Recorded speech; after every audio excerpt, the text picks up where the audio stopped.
Block 5. Here we're doing a half circle.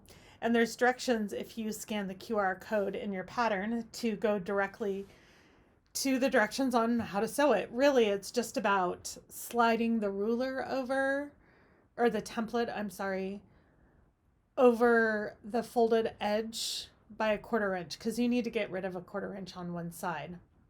That's what I just did here. When you're sewing these together, keep in mind that you only need about a 6-inch by 11-inch piece.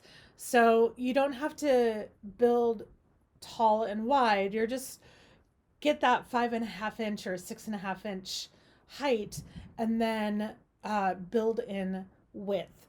I struggled with that in a few of my blocks. I had to really go back to my pattern and remind myself what size I was sewing, and that might happen throughout. You can always cut it down. It's just a tip, I think. I love these colors.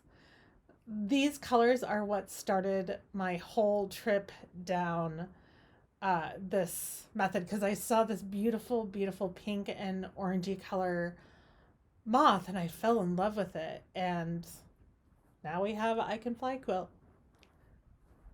Next, I'm going to talk about how to square up this block. Because I gave you a bigger chunk to cut out of, we have to trim it down a little bit.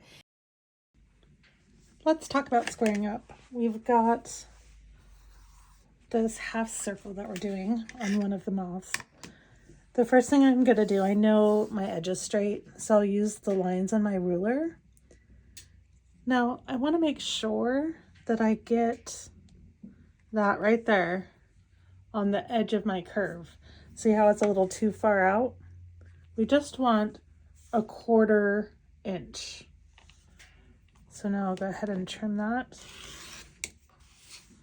Come along, and now I've got a place where I can square up here using my ruler. Again, I'm going in on that 1/4 inch. That is my goal. 1/4 inch line is on the outside of the curve. Whoa, let's redo that. Talking about slippage. Right there. So I'm looking down here and I'm looking here. Let's take that right off. Turn my mat and finish it off. Make sure that I'm straight there. Make sure I'm straight down here, which looks like just about right there. And now we're done. That's how you square up a half circle.